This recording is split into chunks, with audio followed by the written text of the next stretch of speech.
दादी, अगर हम नाग भारतीयों के दुश्मन हैं तो भारत में नागपंचमी के दिन नागों की पूजा क्यों की जाती है? बेटा, इस बात को जानने के लिए जन्मेजय द्वारा किए गए सर्प यज्ञ को समझना होगा। सर्प यज्ञ, ये क्या है दादी? कृष्ण की मृत्यु के बाद दुनिया में कलयुग नाम की चेतना प्रकट हुई। महाभारत के आदि पर्व अध्याय में इस बात का जिक्र आता है कि जब कली धरती पर आया तो उसका सामना राजा परीक्षित से हुआ, जो अर्जुन के बेटे अभिमन्यु का बेटा था। कली ने परीक्षित से कहा कि विधि के विधान के अनुसार वो धरती पर आया है, क्योंकि अब ऐसा समय आ गया है जब लोगों के ज्ञान का स्तर गिरने लगा है। तब परीक्षित ने कहा कि भले ही कुछ भी हो जाए, मेरे रहते तुम अधर्म की व्यवस्था को नहीं बढ़ा सकते और इससे पहले ही मैं तुम्हें मार दूंगा।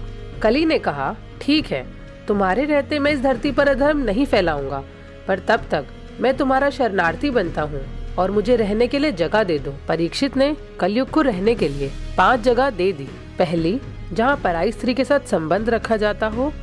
दूसरा, जहाँ हिंसा होती हो। तीसरा, जहाँ नशा किया जाता हो। चौथा, जहाँ जुआ खेला जाता हो। और 5वां, परीक्षित ने कलयुग को धन में भी रहने की जगह दे दी। और बेटा, तुम देख सकते हो कि आज दुनिया में जो भी गलत हो रहा है उसके पीछे इन 5 कारणों में से एक जरूर देखने को मिलता है। इसीलिए तुम देख सकते हो कि लोग निरर्थक बातों पर लाखों रुपए लुटा देते हैं, लेकिन अगर धर्म की स्थापना के लिए कोई कुछ मांगता है तो धन में बैठा कलयुग उसकी बुद्धि पर सवार होकर उन्हें धर्म के लिए काम करने से या दान देने से रोक देता है और उनसे ऐसी जगह पैसा खर्च करवाता है जिससे कलयुग की ताकत ही बढ़ती है। फिर परीक्षित का क्या हुआ दादी? बेटा, जब परीक्षित ने कलयुग को धन में रहने की जगह दी तो परीक्षित के पास धन होने की वजह से कलयुग उसी के सर पर सवार हो गया। एक दिन जंगल में घूमते हुए राजा परीक्षित को प्यास लगाई तो वह एक साधु की कुटिया में पानी मांगने चला गया। साधु उस समय ध्यान में बैठा था।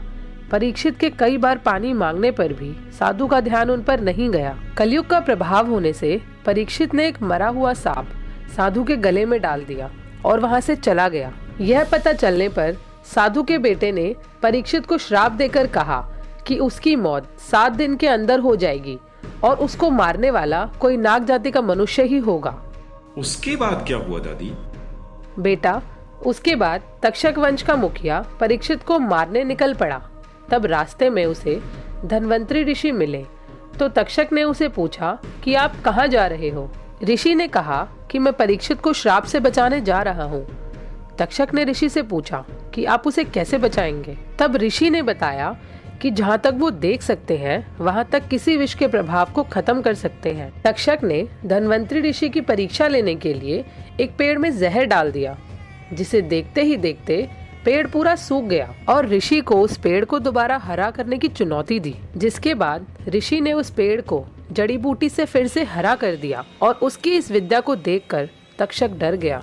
और तब हमें यह पता चला कि भारतीय लोग इतने बुद्धिमान हैं कि उनसे सीधे लड़ना मुश्किल है और उनसे सिर्फ छल से ही लड़ाई करनी पड़ेगी। इसके बाद तक्षक फूलों की टोकरी में छुपकर राजा के महल में घुस गया, फिर छल से ही परीक्षित की भी हत्या कर दी।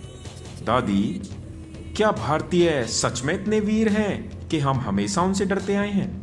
हाँ बेटा, जब राजा परीक्षित की हत्या की खबर उसके बेटे जन्मेजय को लगी तो उसने पूरी नाग जाति को खत्म करने की प्रतिज्ञा ली और सर्प यज्ञ शुरू कर दिया, जिसमें उसने नाग जाति के लोगों को ढूंढ ढूंढ कर मारना शुरू कर दिया। इस घटना से डरकर आस्तिक ऋषि, जिनकी मां नागवंशी थी, जन्मेजय के पास सर्प यज्ञ खत्म करने की विनती लेकर गई।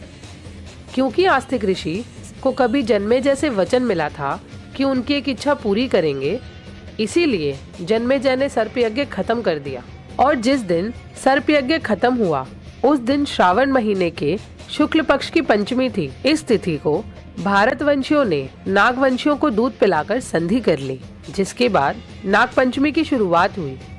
और उसमें पढ़े जाने वाले मंत्र का मतलब भी इस प्रकार है: नाग हमारे प्रिय हो गए हैं और हम अब बिना किसी लड़ाई झगड़े के शांति से रहेंगे।